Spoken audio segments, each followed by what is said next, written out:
Welcome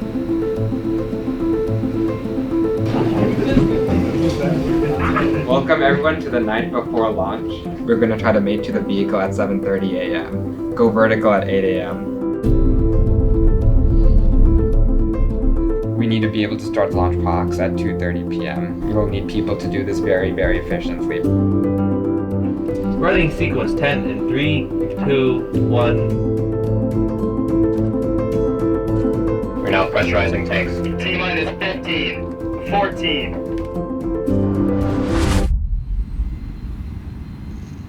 PRPT hit 650. Copy, that's good. Alright, run another 3 seconds fuel, side purge.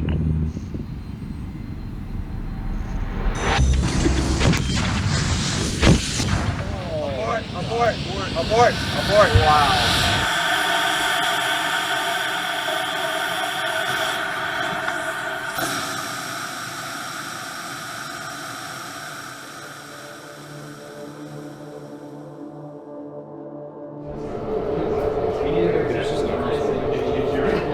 Prove to your fellow teammates that your system is going to work. And you need to prove that if it doesn't work, it's because of XYZ. This thing has to launch. This thing has to launch.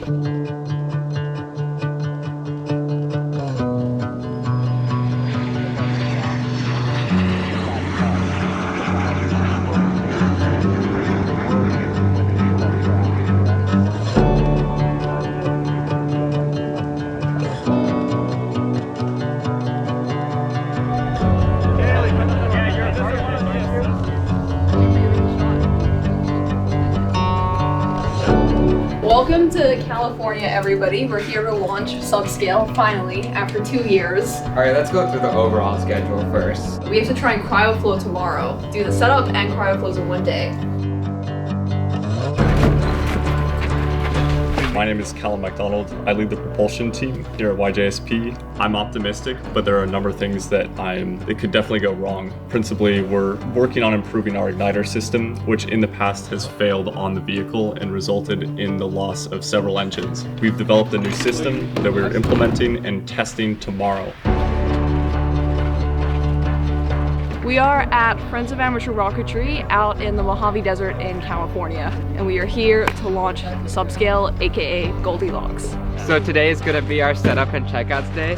Make sure the vehicle is in an okay state, in which case we'll pressurize the vehicle, make sure there's not any leaks. After that, we're going to put the vehicle on the rail here, go vertical with the rail, and then we're going to cryoflow, which just means putting LN2 into the vehicle, making sure that all the actuations work okay. After that, we know that we're in a good state to fire.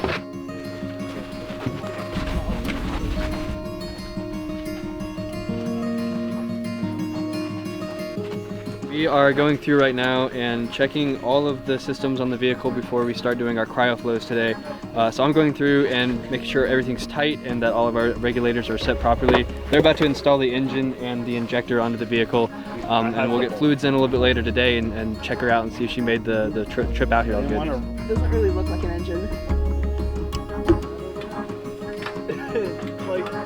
So we're assembling our gantry, the structure that holds up our quick disconnects and also kind of encases our launch filling system. So we have these two recovery computers. They have pressure altimeters on board, and pretty much they determine when we've stopped ascending, when we've started descending, and then they fire off charges to fire our parachute. So this is our mission control room. We're going to have all of our displays to run our rocket in here. So we'll have our valve diagram on one monitor, we'll have cameras on another one, all our telemetry readouts on another, and we'll be able to view the rocket out these windows. So this provides a line of communication between MC and the pad. This is our avionics stack. At the bottom we have a battery pack that has been 3D printed. We have 16 lithium ion battery cells in it. That's what powers pretty much the rest of our vehicle. Sitting on top of that, we have our engine controller PCB, which actually allows us to actuate valves within the rocket. And then we have our avionics sensory board, or ABSEN. We get most of our telemetry data from that board. Looking PR red, open, closed, good feedback. Running sequence in 3, 2, 1, run. Go vent 2, open, close, good feedback. Open, close. Alright, let's run our 5-second triple chill. Yeah, that's perfect. All right, good clicks. Our data acquisition box, this is to read the pressure of our pressurant remotely and really understand what's happening in our feed system. The engine controller basically controls all of the valves. This is responsible for feeding propellant into the vehicle, loading it on before we launch. And yeah, we also have an umbilical that we use to supply power and comms to the vehicle right before it launches.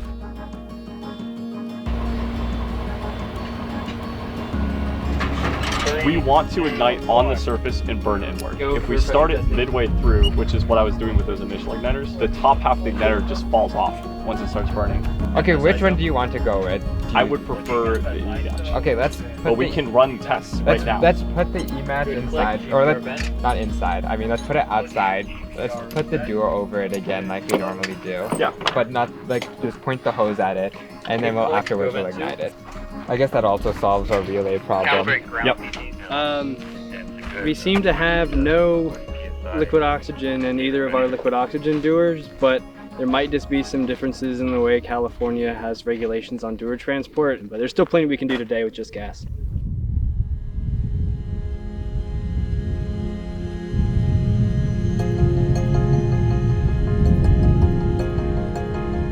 Okay, open GPR fill. Opening GPR fill. MVPT is increasing, and so are FS and OS, so yeah, everything's good so far. Trade-offs here in the dark. It's cold. We've been out here for 10 hours and we're all tired and we could make poor decisions. The trouble tomorrow is that it could get rained on. And taking into consideration that this is a dangerous system. Thursday looks awful. We're not coming out Thursday at all. Yeah, That's so out. we have today and tomorrow to get this done. This is doing cryoflows is our bread and butter. But It's not time to get complacent, but we know what going wrong looks like. So I think the consensus is we want to try tonight. Does anyone have any serious issues? Okay. This is how we're going to manage this. It needs to be very organized, otherwise it's going to be very chaotic. If everything is going smoothly, we continue until we finish. Yeah. And what's the cutoff time for starting procedures? It's now 5. So it's 6 p.m. We managed to get the vehicle ready in time by our cutoff, so we're going to go ahead with cryoflows.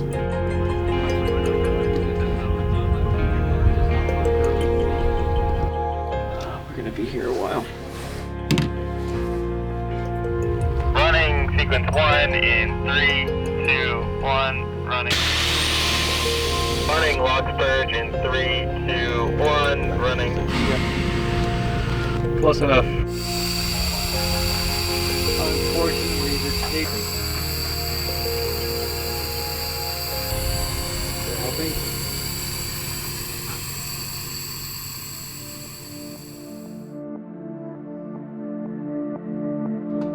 Open. Camera. FTPT is rising. Good. Camera auto event. FTPT. That's not good. What? Oh, FTPT. Yeah, the check valve. The check valve's broken. How do you know the check valve is broken? It was when we pressurized the LOX tank, the fuel tank pressurized, which shouldn't have. So what we're getting is when we're filling the LOX tank, we're having oxygen gas flow into our fuel tank, which is obviously a huge safety concern, and it needs to be addressed as soon as possible. And we purged at Nora. Yep, we did. So how And then we cryoflowed, well, attempted to cryoflow. It wasn't broken, it broke on the way here. Okay. And the other problem is the reg is constrained by the fill line. Yeah, so that's going to be... It's already a nightmare to get it in, and it's going to be even more of a nightmare to swap a new check valve in. We can't cryoflow the day of launch. Tomorrow. Where'd you get the part from? Yeah. Lead times of 4 to 6 weeks. Let's tear down. All right, guys, we're going to need everyone's help loading up the cars with stuff. We need to assess now what we can do to fix this problem, because if there is no way to get another check valve or to fix it, then we might have to find a procedural solution, which is when you change the way that you use your system, you change your operational procedures in order to minimize or mitigate the risk that comes from the failure. If I can drive into LA and find some sketchy guy on the street selling me this check valve, I will pay a premium for it. How long are you having a component fail that you couldn't get a backup for is basically the complete nightmare of this. It's just bad. I mean, that's what I dreamt about, and it's happening.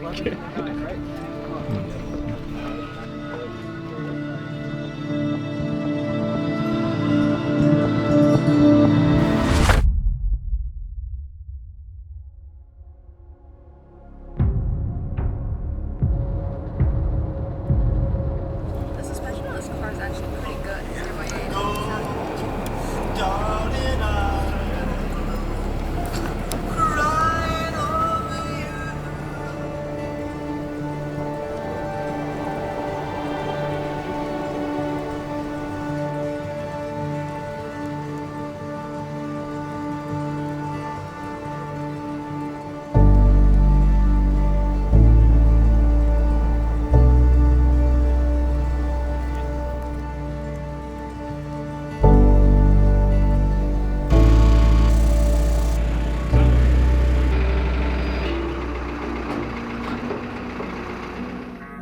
We're here untangling the suspension lines on the chute.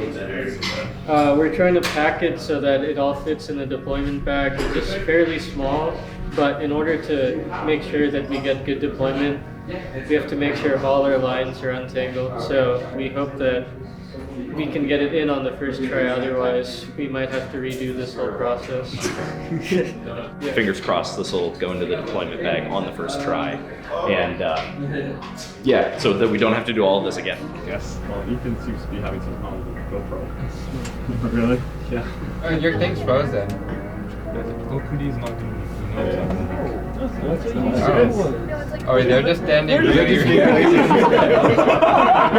frozen. Running sequence 9 and 3, 2, 1, running. Good click and FMV. Clicking FMV, open, close, and feedback. Alright, good clicks. What sequence do you want to run? GPRPG read 5. 1,000. 4,000. Alright, it's 5,200.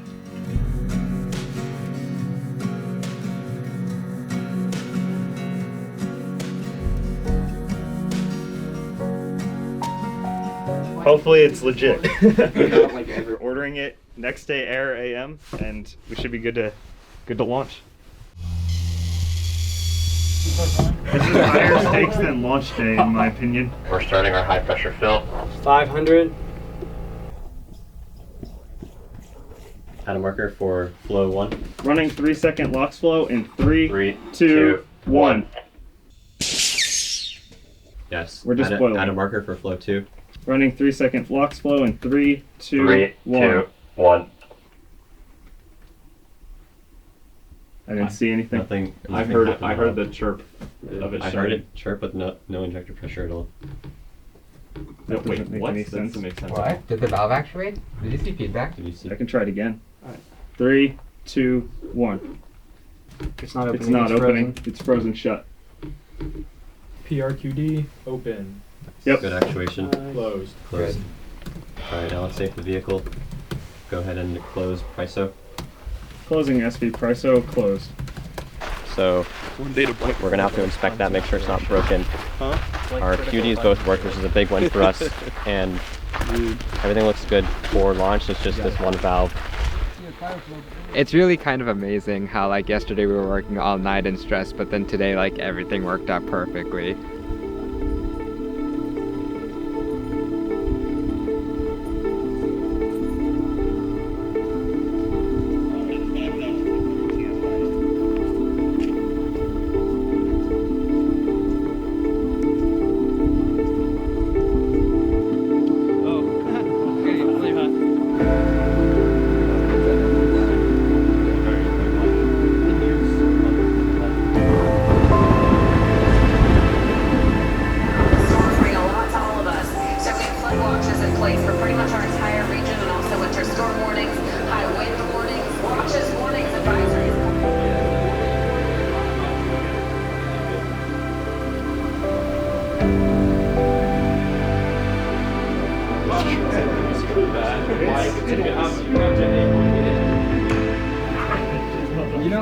We realized after looking at data that our cryo flow's valve timing resulted in a 1.8 second delay. That's a huge inconsistency that we're dealing with, and we do not think it's safe to launch with that number.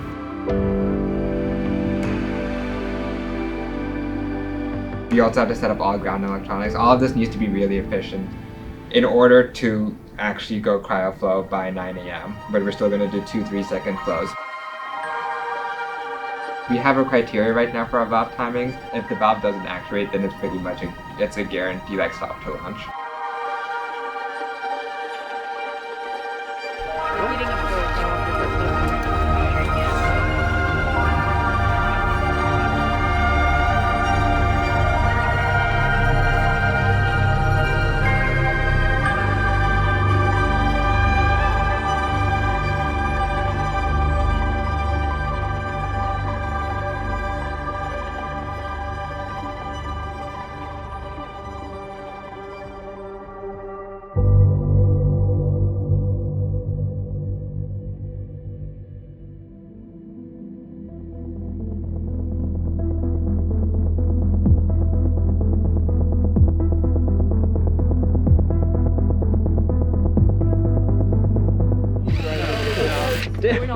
Our oxygen main valve, the actuator for it, is getting too cold and it's not actuating properly.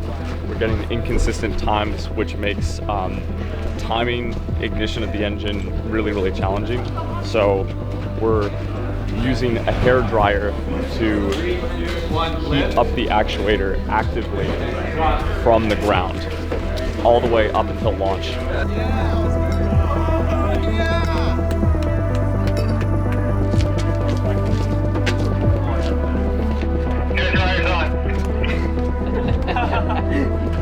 When you ready? Ready. Running OMV actuation in 3, 2, 1, running. There it is. There it is. That was less than 1 second, so that's a good time. We gotta do the trickle chill Alright, and then let's do it. actuate it again. LOX fire in 3, 2, 1, 2, running. 1. Good. Yep, That's good fine. actuation.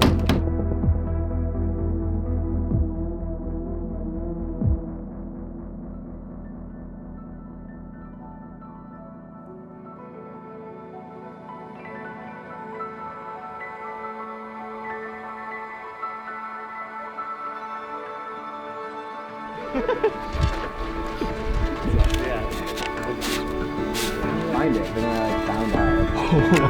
Go Go counterclock?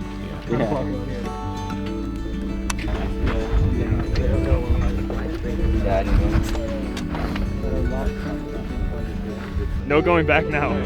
3, 2, 1, lift. Pointy end up.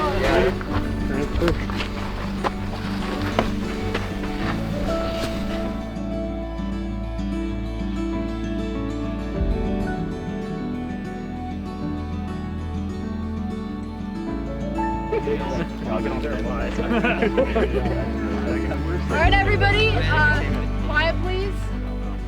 The chief engineer shall speak. This is 2 years in the works, and countless nights at NARA, countless nights at PDK, a ton of effort.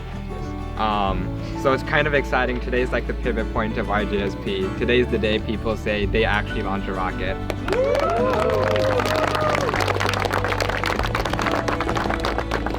I am hopeful. I think this team has worked incredibly hard over the past 2 years to make this moment happen, and we deserve it. We deserve a good launch.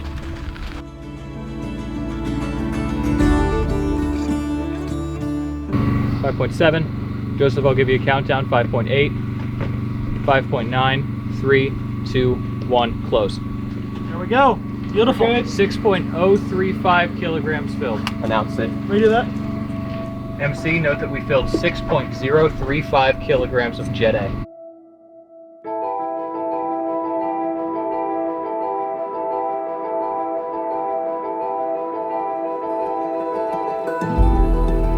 Alright, we're starting our high pressure operations.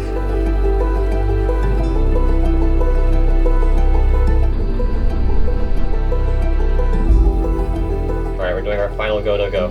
Flight. Go. Go. Ground. Go. Avionics. Go. Go. Flight dynamics. Go. When are we a go? Wind is go. Safety officer.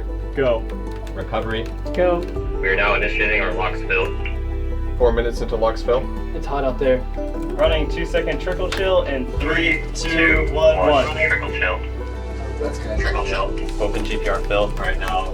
Open. 4,000, 4,100, 4,200. Lost data. Frozen. Did the umbilical get out? Tony, what's it on your laptop? I don't Umbilical know. looks good. JP said I stepped it down. It's down. Looks like the umbilical fell out. Umbilical looks good. Well, we have 10 minutes to try and reconnect. Johan, Yeah. 10 minutes to try SSHing into the pod. Okay. Alright, it's off the network. Let's go ahead and wait 10 minutes. Set a timer for 10 minutes. So you have no way to communicate with the vehicle? Correct.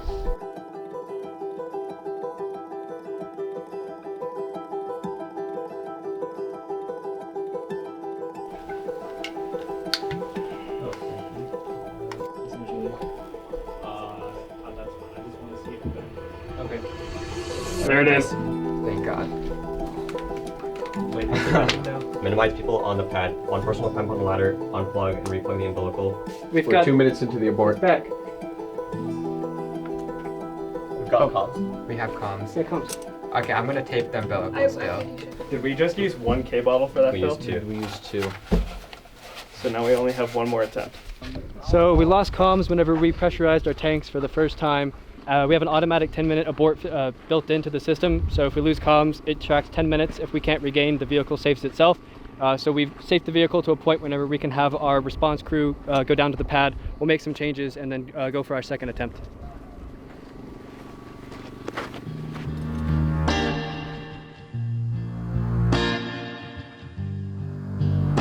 Oh, I see the jet. Yep. Close, go, fill. Closed. Alright, now we're gonna do 2-second trickle chill.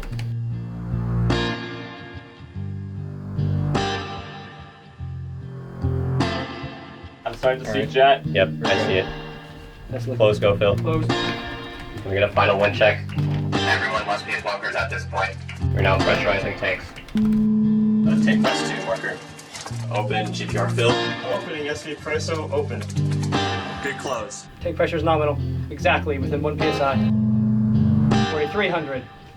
Alright, close GPR fill. Closed. Open GPR vent.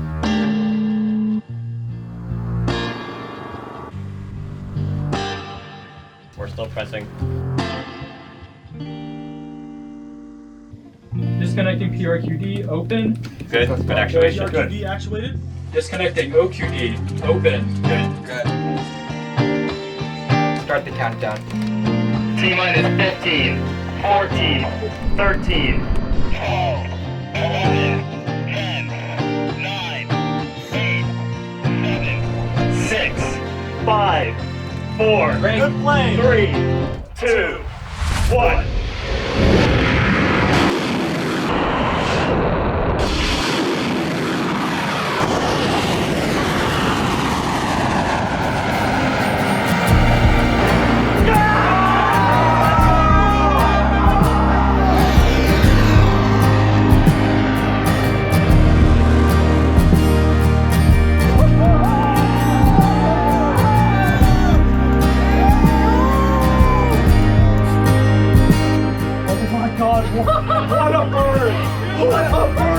Shoots deployed.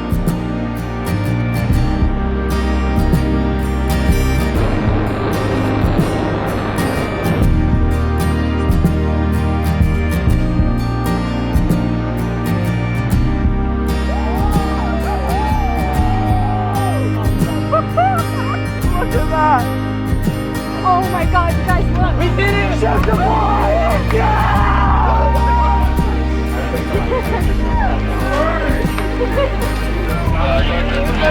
Let's go! Thank God! That was the best engine startup